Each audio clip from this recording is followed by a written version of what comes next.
buenas noches a todos y a todas. Esto es Sin Lugar para los Débiles. En una noche, si se quiere, después del extraordinario programa de Daniela Ballester, que fue de alguna manera esa síntesis y el análisis de aquello que casi que lo tenemos incorporado, ¿no?, en nuestra historia argentina, tristemente incorporado, que en algún momento el Fondo Monetario Internacional aparezca, o se lo llame, mejor dicho, y que, sí, te da el dinero, pero en la medida en que te dan los dólares le entregás el país.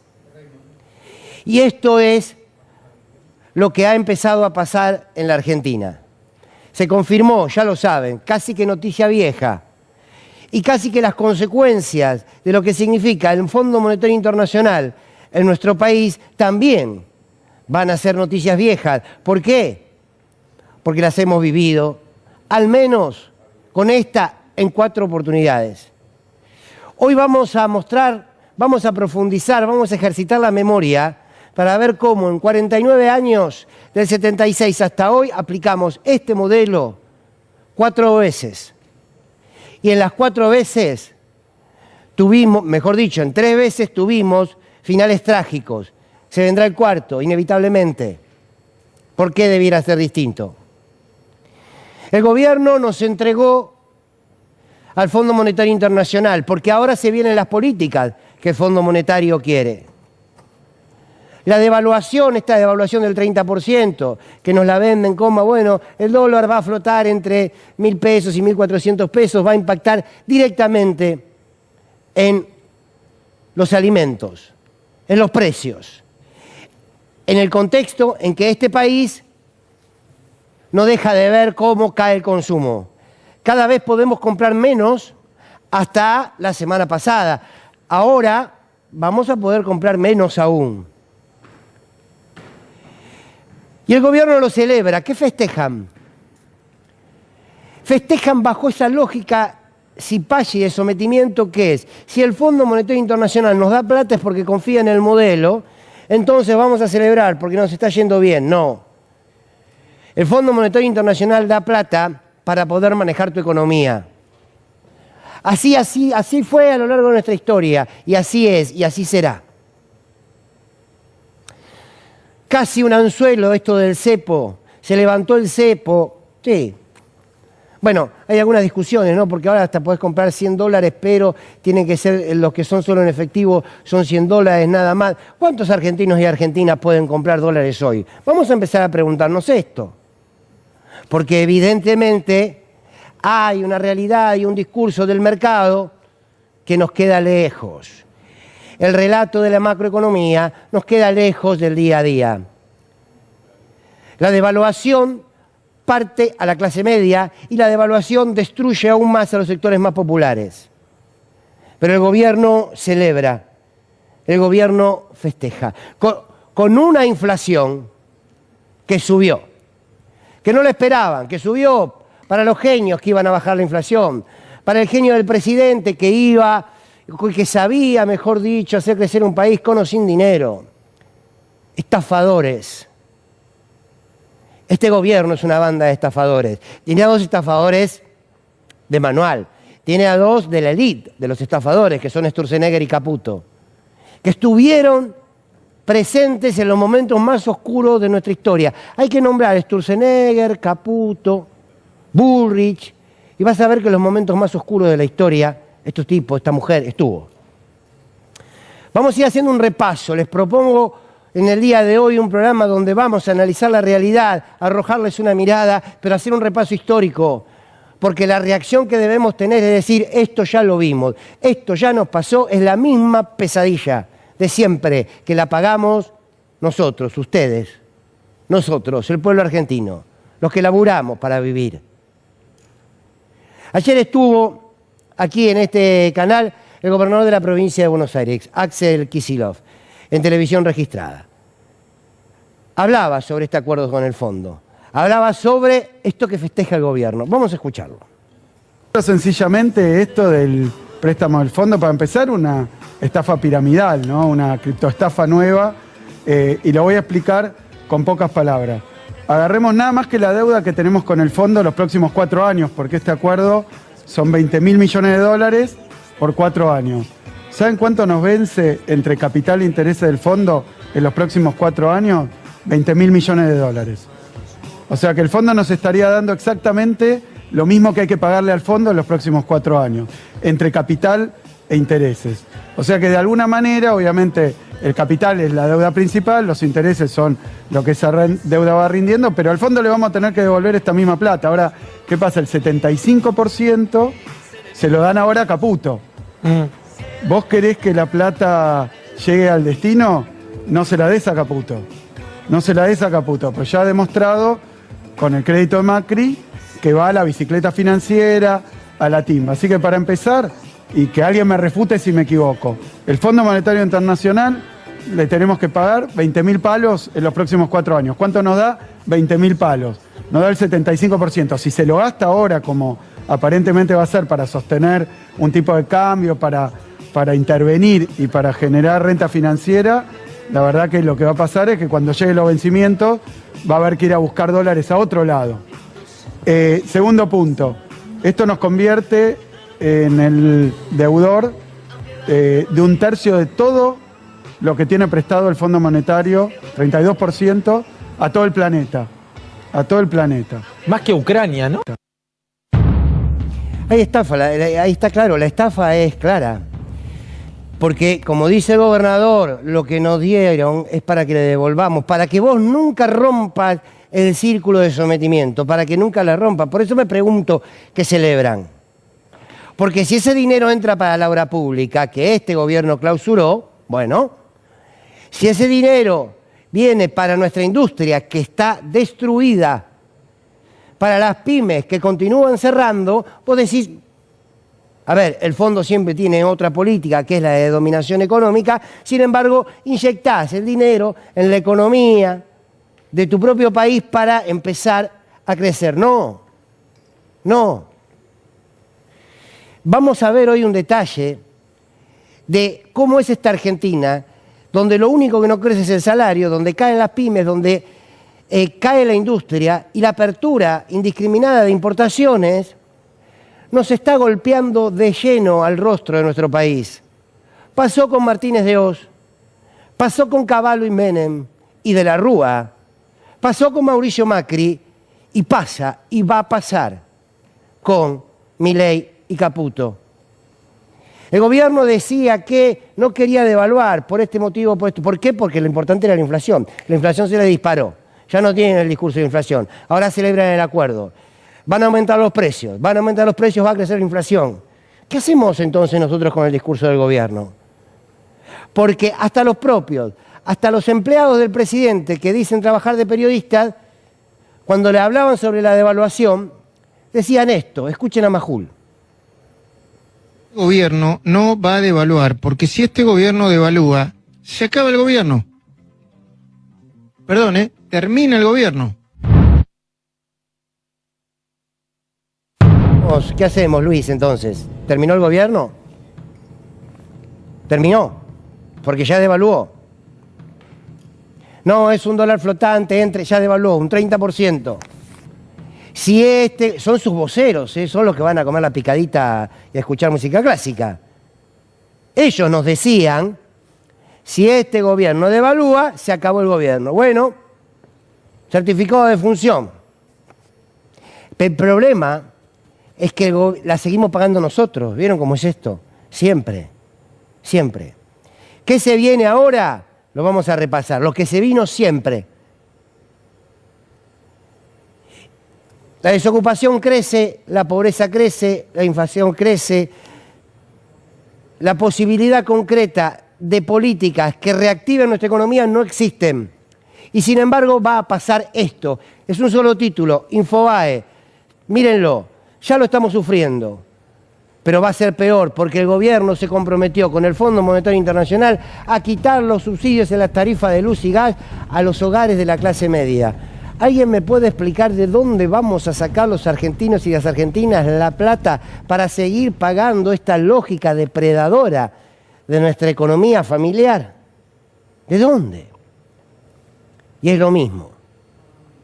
Y es exactamente lo mismo. Entonces debemos preguntarnos, ¿cómo puede ser que siempre nos pase lo mismo? A mí esto de que la historia es cíclica a mí no me cierra, porque casi que sería una lógica de automatización de la humanidad.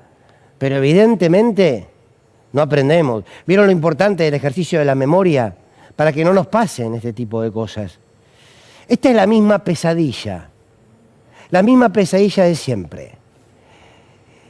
La pasamos mal, no solamente cuando estamos dentro de la pesadilla, sino cuando nos despertamos. Cuando nos despertamos queda tierra arrasada. ¿Cómo van a aplicar esto con más represión? ¿Cómo van a aplicar esto con más autoritarismo? Sí. Veamos en este informe la misma pesadilla de siempre.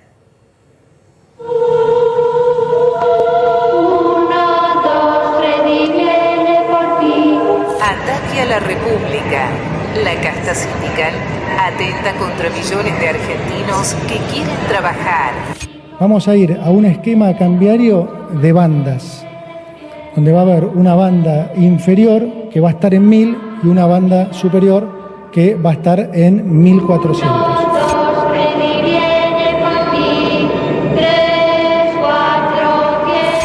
El tema de la inflación se va a terminar, no hay un motivo para que haya inflación, con lo cual la estabilidad de los precios se va a obtener y tendrá la variación que tiene internacionalmente. Si cumple con la ley, va a mantener su beneficio. Si no la cumple y corta, no cobra. Ya no somos una balsa de madera a la deriva, somos un verdadero acorazado. Es más, frente a la posibilidad de que el shock externo se agudice, responderemos con mayor ajuste fiscal reduciendo el gasto público.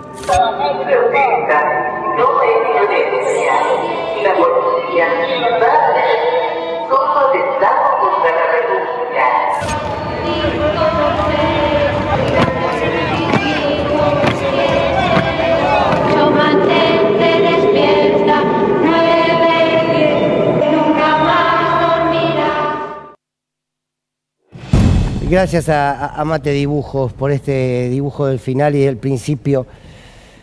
Quiero que hagamos este repaso. Esto se lo quiero agradecer a Gustavo Campana, un excelente periodista, escritor, que hizo el trabajo de buscar algunos diarios de los últimos meses para ver qué es lo que está pasando con la economía argentina, desde las importaciones. Cuando vos abrís indiscriminadamente la importación, cuando vos no cuidás tu industria nacional, tarde o temprano cae la producción, tarde o temprano comenzás un proceso de industricidio, tarde o temprano te cierran las pymes generan desempleo, al cerrar y el desempleo tarde o temprano se transforman en familias pobres.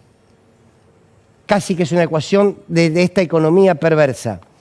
Quiero que repasen estos diarios de estos días, son todos estos últimos 2 meses. Fíjense los títulos para ver en qué Argentina estamos y qué Argentina nos queda. Vamos con este. Los supermercados vuelven a clases con útiles importados y descuentos, los útiles de nuestros pibes. Che, bajó el precio de los útiles porque se abrieron las importaciones, como decía el gobierno. Si yo dejo entrar mercadería de afuera, le compito los precios acá. No, es de los precios que más sumaron según la inflación de marzo. Todo lo que tiene que ver con educación. Bien, se vuelve útiles y descuentos, todo importado. Alertan ante la importación de viviendas prefabricadas. ¿Para qué las vas a hacer acá? Si las compras hechas. Viviendas prefabricadas, te las mandan. Ya está. ¿Y qué pasa con la producción de acá? No importa.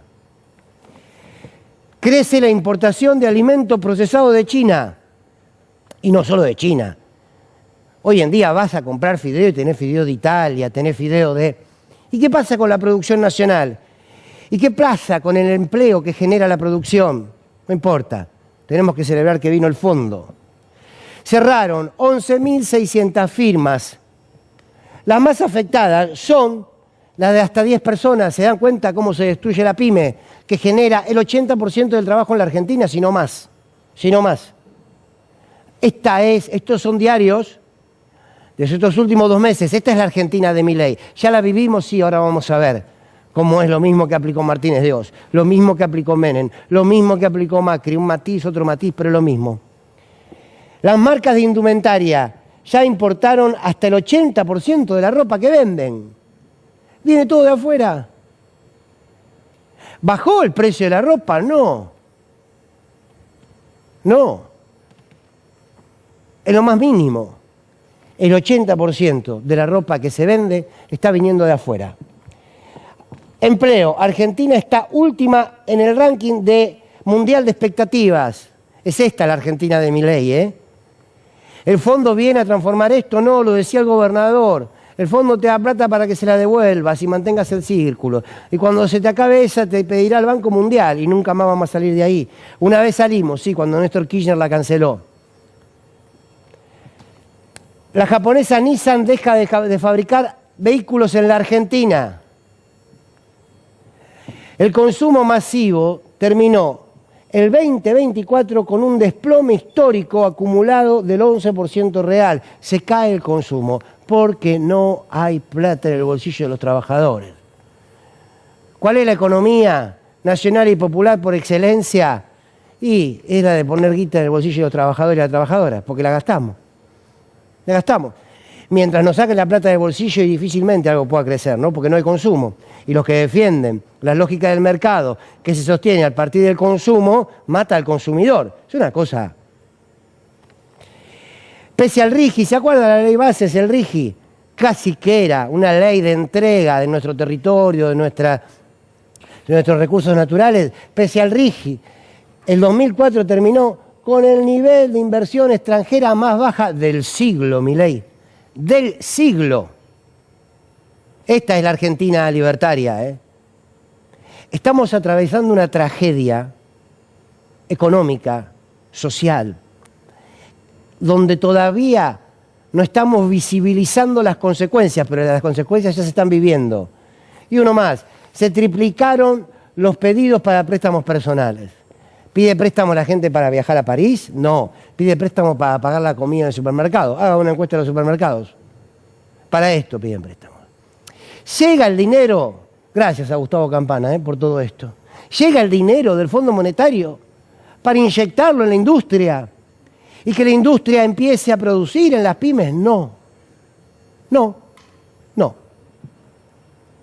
Entonces pasan cosas como las que ahora vamos a ver. Porque si hay alguien que está golpeado duramente en este país es el jubilado, la jubilada. Y los jubilados tienen que salir a robar. Y una imagen que apareció en las redes estos últimos días que a mí me impactó, que es un jubilado que va a robar y es filmado. No les voy a contar nada, mírenlo. Y después de verlo, piensen cuál es el criterio de lo justo. Piensen cuál es el criterio de lo que está bien y lo que está mal. Hay una canción de Silvio Rodríguez. Si alguien roba comida y después da la vida, ¿qué hay que hacer? Comida. Un jubilado entrando a robar. Mírenlo. No es nada, porque yo no voy a responder de mí. Me lo juro. Pero no tengo nada, señor. No, como lo va a hacer. Eso tiene que tener. Tiene que tener. Pero... Dame la plata. Yo no quiero tratar, no vengo a lastimarte, no vengo a nada. No vengo a lastimarte. Tenés que tener más. Tenés que yo tengo acá. ¿Cuántos rosales que hablan ustedes? ¿Dónde está la llave? ¿Dónde está la llave? Pero dame la llave. Pero mirá, tengo... No vengo a lastimarte, no vengo a nada. ¿Ustedes vieron la actitud de ese hombre? Puso el arma para arriba, no sé ni si un arma de juguete o qué. Esta es la realidad. Seguramente muchos verán en el jubilado el problema. Muchos otros vemos el problema en las políticas que generaron que pase esto. Los jubilados tienen hambre, los jubilados, muchos de ellos, no todos, claro. Los jubilados tienen necesidad de comprar medicamentos y no se puede. Y el Fondo Monetario Internacional, con esta realidad, ¿qué puede hacer? Nada. No sé. El Fondo Monetario Internacional no está pensado para mejorarnos la vida. Políticamente no está pensado. Vamos a esto. Miren, acá tenemos un repaso como en 49 años, desde 1976 hasta hoy, 4 veces aplicamos la misma política económica. Ustedes ya saben las consecuencias. Empiezo por aquí. Los conocen. El genocida que murió gracias a las políticas de derechos humanos de Néstor y Cristina Kirchner en el inodoro de su celda. Y Martínez de Oz, ministro de Economía. Importante siempre aclarar, se sabe, Videla fue Videla para que Martínez de Oz pueda llevar adelante el plan económico, ¿eh? Después tenemos a Menem y a Cavallo, ahí imagínenlo también a De la Rúa. Después lo tenemos a Macri y Caputo, la primera estafa de Caputo, y ahora, un poquito más envejecido, pero más rico, Caputo con Milei. ¿Qué hizo a grandes rasgos la política económica de la dictadura? Desregulación financiera, en esto fue el rey Martínez de Oz. Apertura de importaciones, lo que les acabo de mostrar. Recorte del gasto público, la motosierra. Salario como variable de ajuste. Los sueldos los determinaba el Estado. Y el préstamo del Fondo Monetario Internacional, ¿a cambio de qué? A cambio de ajuste. Lo que está en rojo son las políticas idénticas que tomó un gobierno con el otro. Llega Carlos Menem con Cavallo, casualmente el responsable del indulto a los que llevaban adelante estas políticas económicas y un genocidio para instalar estas políticas económicas. Menem le agrega las privatizaciones. Ahora vamos a ver cómo el Fondo Monetario ahora le está pidiendo a Milei privatizar. Recorte del gasto público, igual que Martínez de Oz. Salarios como variable de ajuste, estaban congelados en el 1 a 1, congelados al fin. Igual que Martínez de Oz, préstamo del Fondo Monetario Internacional, fijado a qué? A política de ajuste y de privatización. Apertura de importaciones, igual que Martínez de Oz, y desregulación financiera, igual que Martínez de Oz, nada nuevo. Nada nuevo. Nada nuevo. Vamos a Mauricio Macri y Caputo. Salario como variable de ajuste con paritarias que nunca superaron la inflación.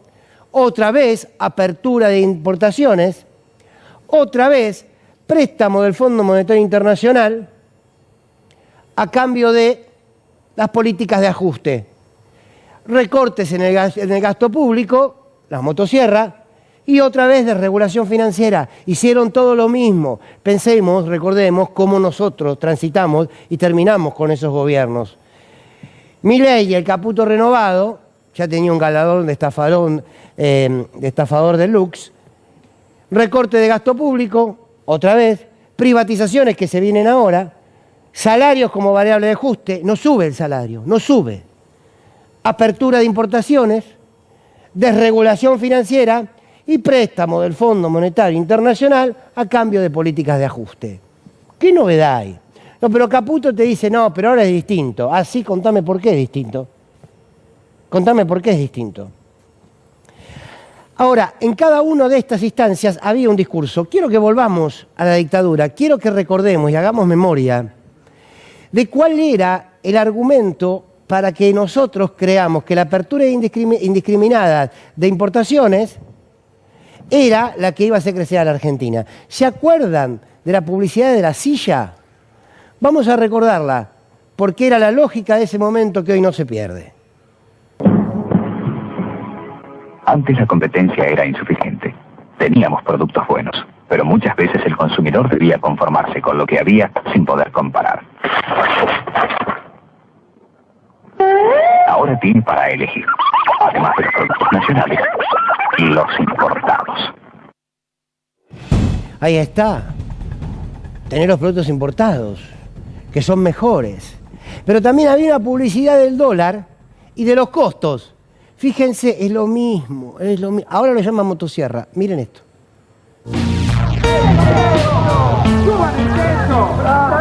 Levantar el techo. Veamos. ¡El techo, por favor!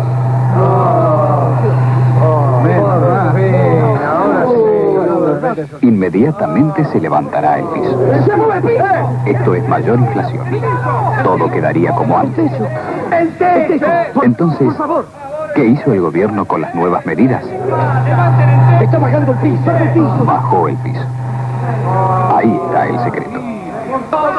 Estas medidas deben ser complementadas por una acción en el mismo sentido de los sectores oficiales y privados. Que suba el dólar, que bajen los costos. ¿Qué son los costos para toda esta gente? El salario es un costo.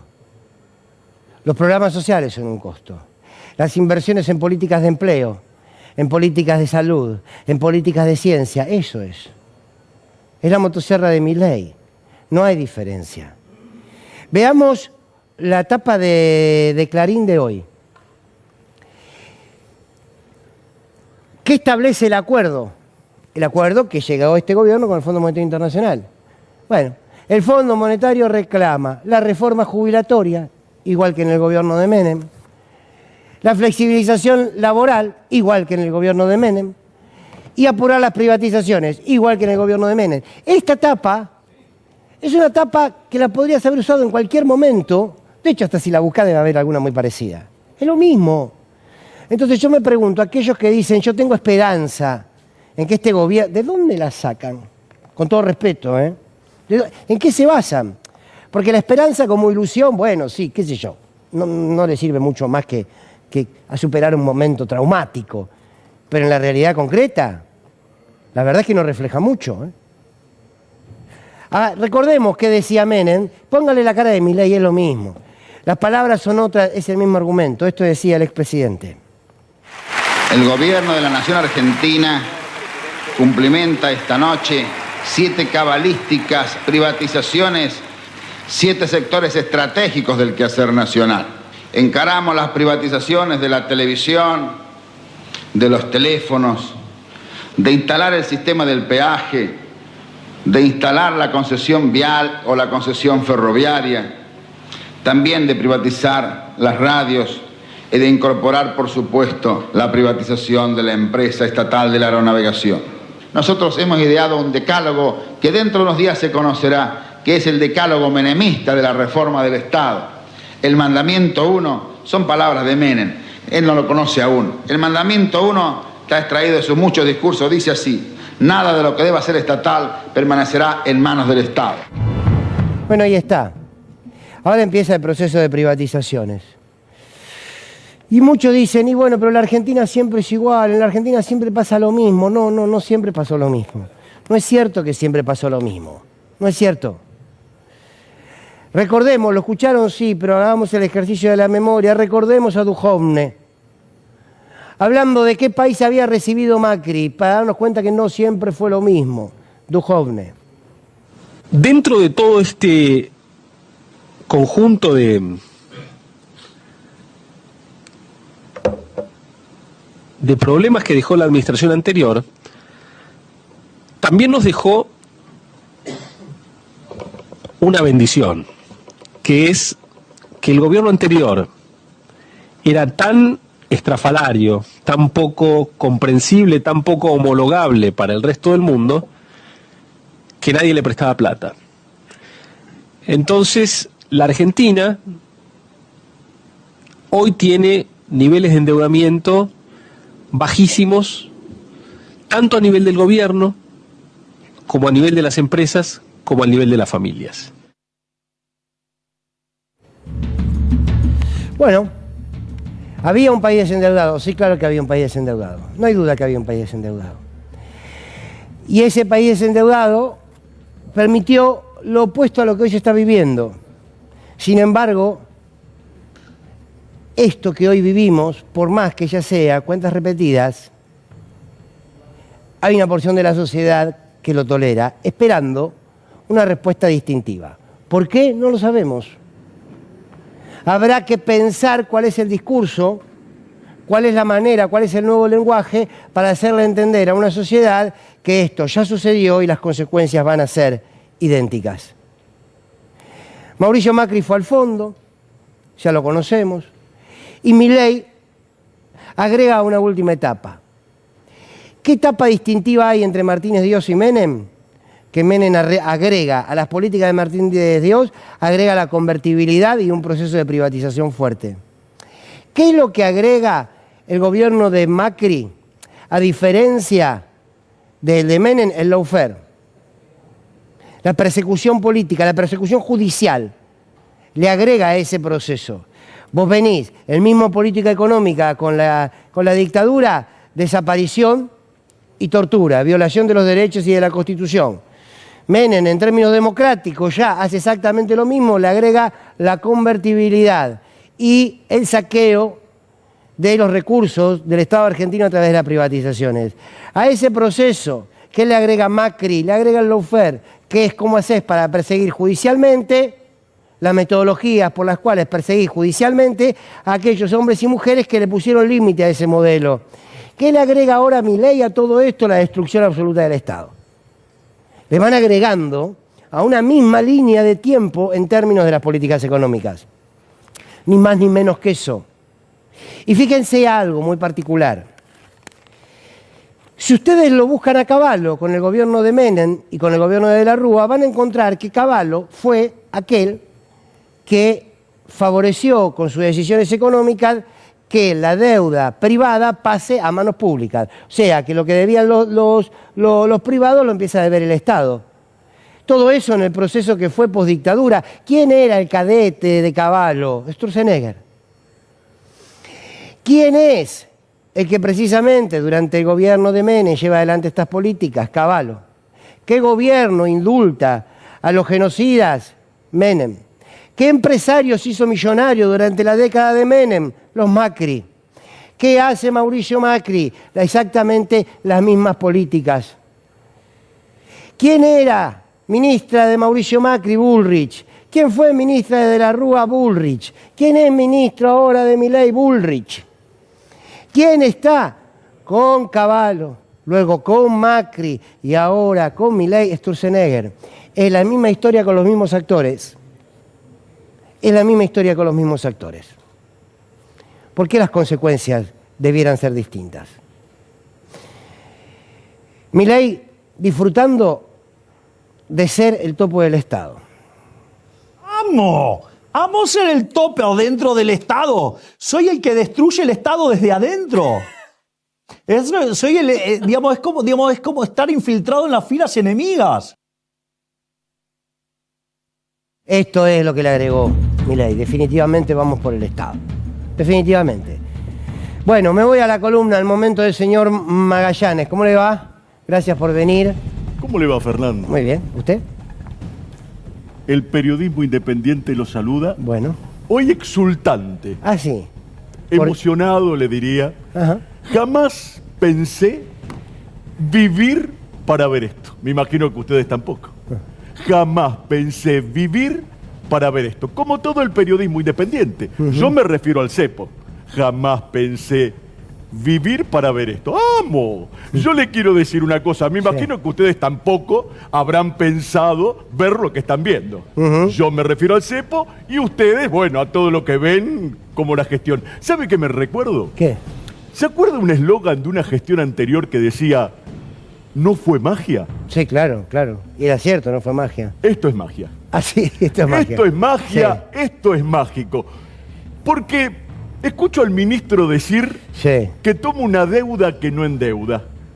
Una deuda que no endeuda es magia. Claro. Es como una inflación que baja subiendo. Si eso no es mágico, dígame usted que es mágico. Tiene razón. Porque en el mismo día que anunciaron la corrida del cepo, la inflación hizo...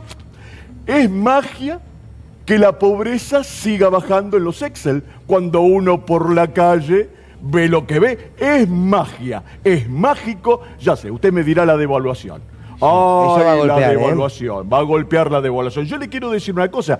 Hay muchas devaluaciones. Mini devaluaciones, macro devaluaciones, hiper devaluaciones, mega devaluaciones. ¿Sabe por qué sé tanto? ¿Por qué? Porque yo con otros periodistas independientes estamos haciendo el ranking de las últimas mega devaluaciones de los últimos 20 años. ¿Quiere verlo? Bueno, a ver, veamos. Puesto número 3.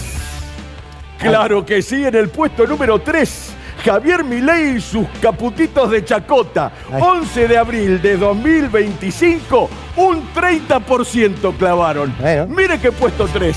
Claro, la de ahora, esta es fresquita. Fresquita, pero hay un puesto número 2. Macri Caputo y él endeudó a un pueblo anestesiado.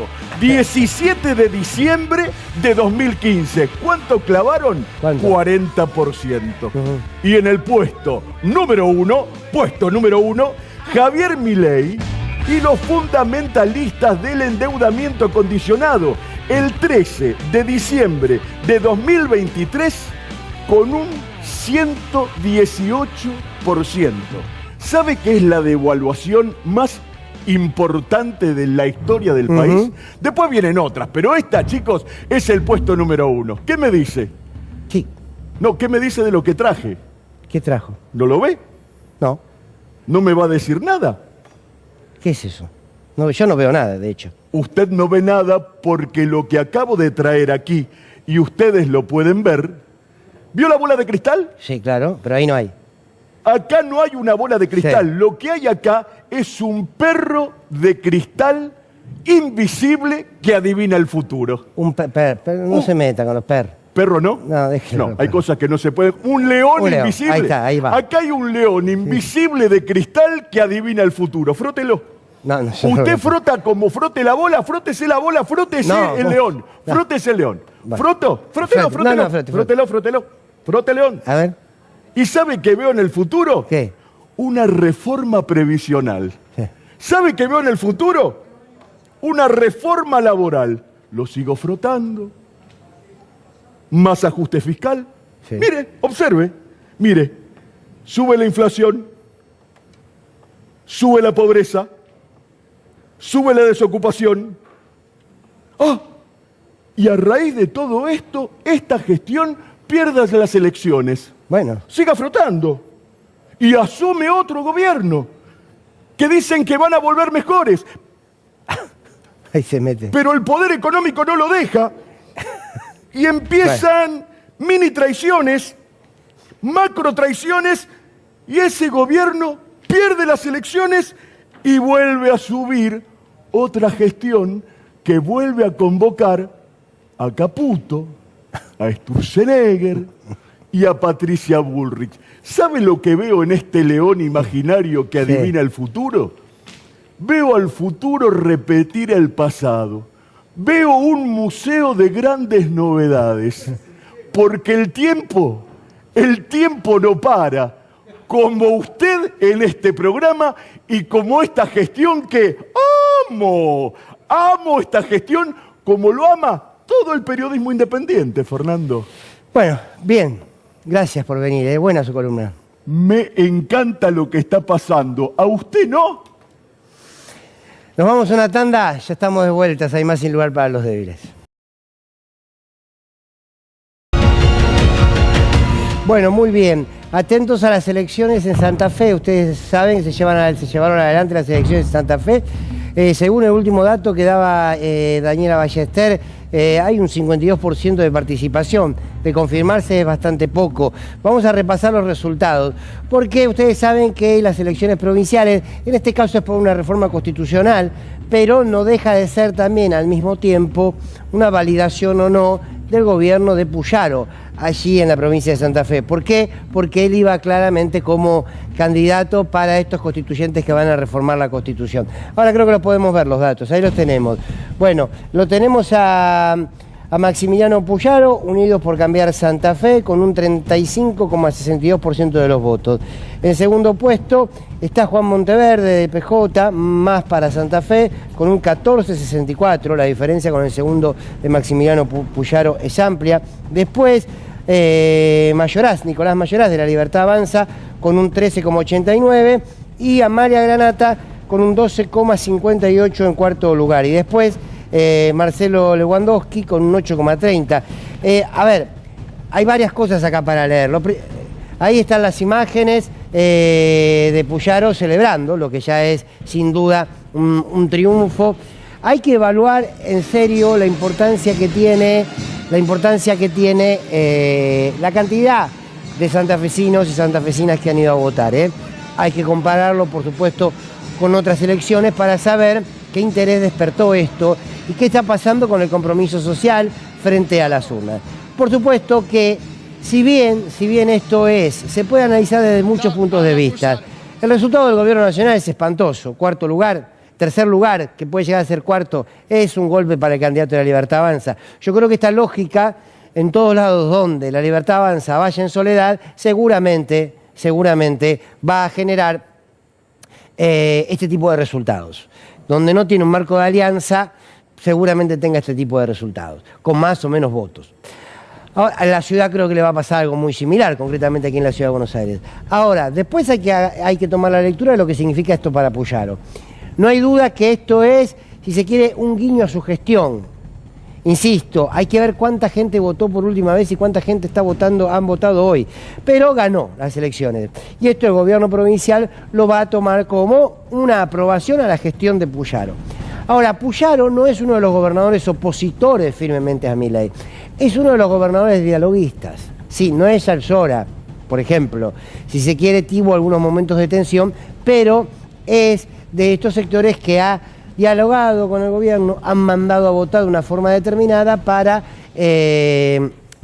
poder obtener del gobierno nacional algún dinero que tenga que ver para la obra pública o alguna promesa de que les paguen las deudas que se tienen con las provincias. Vamos a escucharlo a Puyaro porque está hablando en este momento.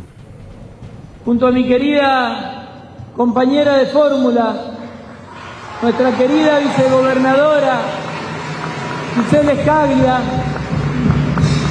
gobernar los destinos de la provincia invencible de Santa Fe.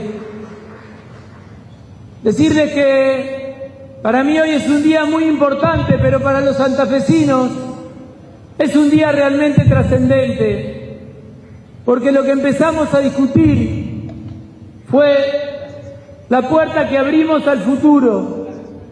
Con la reforma de la Constitución de la provincia de Santa Fe, lo que estamos discutiendo son los próximos 20, 30, 40 años de nuestra provincia. Discutimos un futuro sin corrupción, porque nuestra Constitución va a tener la ficha limpia garantizada.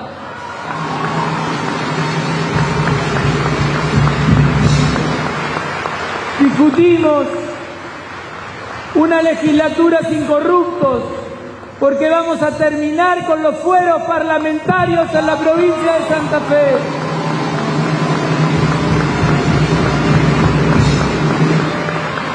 Discutimos el futuro, porque en esta provincia no va a haber más reelecciones indefinidas. Discutimos el futuro, porque aquí nosotros vamos a poner límites a los cargos hereditarios. Discutimos el futuro, porque en nuestra Constitución va a estar materializado el equilibrio fiscal como valor supremo. Bueno, muy bien, ahí está celebrando su victoria Maximiliano Puyaro. Lo que después vamos a ver quiénes del gobierno se le van a acercar para querer compartir esta victoria.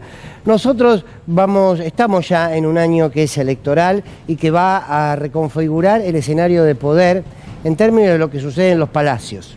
Quiero decir, va a haber nuevos integrantes de diputados, de senadores y las legislaturas provinciales, por supuesto.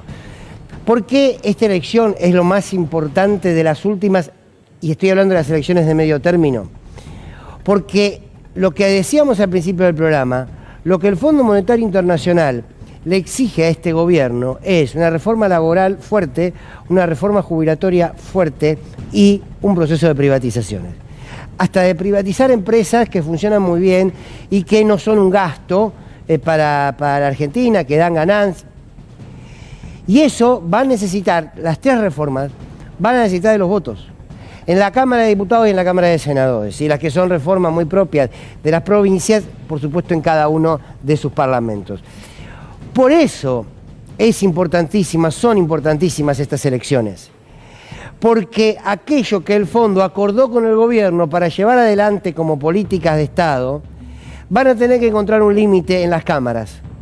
Porque si no encuentran un límite en las cámaras, esto va a avanzar indiscriminadamente.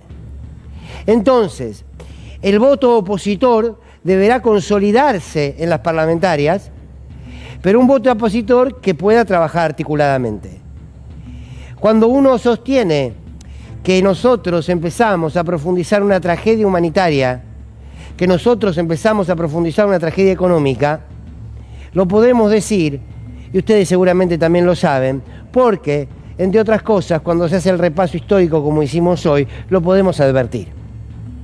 La pregunta que uno se hace es, desde que empezó el gobierno de Javier Milei, ¿Cuáles fueron las medidas que el presidente tomó para mejorar la situación de la salud en la Argentina? La respuesta es ninguna. Cuando uno se pregunta cuáles son las políticas que tomó este gobierno para cuidar el empleo registrado, el empleo que te da derechos, que te da garantías, ¿cuáles son esas políticas? La respuesta es ninguna. ¿Cuáles son las políticas para la industria? ¿Cuáles son las políticas para la producción? ¿Cuáles son las políticas para fortalecer la producción nacional? ¿Cuáles son las políticas para exportar con valor agregado? Y la respuesta es ninguna. Y la podemos llevar a cualquiera de las instancias, educación, salud. Y cuando la respuesta es ninguna, lo que nos tiene que alertar es frente a qué gobierno estamos. Y estamos frente a un régimen que no tiene, en la centralidad de su política, no tiene al ser humano. Miren qué básico lo que les planteo. Es muy elemental. ¿Para qué nace la economía? ¿Para qué nace la educación? ¿Para qué las sociedades a lo largo de la historia han entendido la necesidad de educar, la necesidad de curar, la necesidad de encontrar una manera de articularse económicamente para que cada uno pueda adquirir aquellas mínimamente necesidades básicas que tiene? ¿Para qué lo ha construido la humanidad en tantos años de historia? Para que el hombre y la mujer vivan mejor. Para que las sociedades se ordenen. Para que las sociedades puedan tener normas que les da igualdad de posibilidades. Lo que ha pasado con un mercado demencial que no tiene límites es que dejamos de ser hombres, mujeres o en el género que cada uno se identifique, dejamos de ser la centralidad de todo. La centralidad de este gobierno no es el bien común, no es que nosotros vivamos mejor, es que el mercado esté contento. Y el mercado son números en unas cuentas de tipos y tipas a los que no les conocemos el rostro, que hacen sus grandes negocios, la bicicleta financiera, la fuga de capitales. Entonces, la lucha que hoy tenemos en la Argentina es una lucha por volver a poner en la centralidad, en el centro de la escena educativa, de políticas de salud, de políticas económicas al ser humano. Che, hagan las cosas para que nos vaya mejor. Hagan las cosas para vivir mejor. Hagan las cosas como para que quien trabaje todo el día con su salario pueda saber que no corre riesgo el 28, el 29 o el 30 del mes de poder tener 4 comidas. Hagan las cosas para poder tener días de descanso, para tener esa producción nacional que tanto nos enorgullece. ¿Cómo se pasa de un país que pudo construir satélites a un país que tiene al 55% de sus niñas y niñas menores de 17 años en la pobreza? ¿Cómo se pasa de ese país a este? Y esto es lo que hay que plantearse, porque la disputa y la oposición frente a este gobierno no es solamente por una cuestión de ideología en términos de si uno se posiciona más a favor del Estado o a favor del mercado. La disputa frente a este gobierno, la oposición frente a este gobierno es en qué sociedad queremos vivir, con qué valores queremos vivir, qué sociedad es la que va a permitir que nosotros no paguemos de por vida la deuda de la deuda de la deuda de la deuda. Ahora también preguntarnos cómo puede ser que como país estemos viendo cómo el mismo hombre que se fugó el préstamo del fondo del gobierno de Mauricio Macri, hoy está por las redes celebrando, subiendo imágenes del abrazo con Milei. Entonces, la pregunta es mucho más profunda. La lucha es mucho más profunda que un resultado electoral que, insisto, va a ser importante. Este gobierno tiene que perder en todos los rincones de la Argentina. Porque si no pierde el gobierno, pierden los jubilados. Porque si no pierde el gobierno, pierden los maestros. Porque si no pierde el gobierno, pierde nuestra industria. Porque si no pierde el gobierno, pierde nuestra ciencia. Porque si no pierde el gobierno, pierde nuestra soberanía. Porque si no pierde el gobierno, perdemos cada uno de los argentinos y las argentinas más temprano que tarde. Cuesta y les costará a ustedes, quizás a los que tengan más edad de la que uno tiene, ver cómo se repite la historia. ¿Y saben por qué, entre otras cosas, se repite la historia?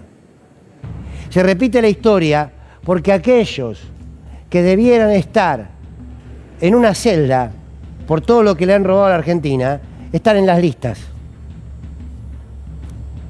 El problema de este país no es solamente que aplicaron 4 veces el mismo modelo. El problema es que Sturzenegger debió dar explicaciones ante la justicia por la estafa del megacanje durante el gobierno de la Alianza y no lo hizo. Entonces la impunidad después termina en una boleta. Primer candidato, último o sosteniendo una boleta. Este país toleramos, quieren que nos incluyamos todos, que un hombre que estafó a la patria con un megacanje haya redactado la ley bases y sumaba y ponía las hojitas y se hacía el canchero y decía vamos a firmar todo esto y todos se abrazaban y el asado y el festejo. La impunidad genera una desmemoria que permite que esto suceda.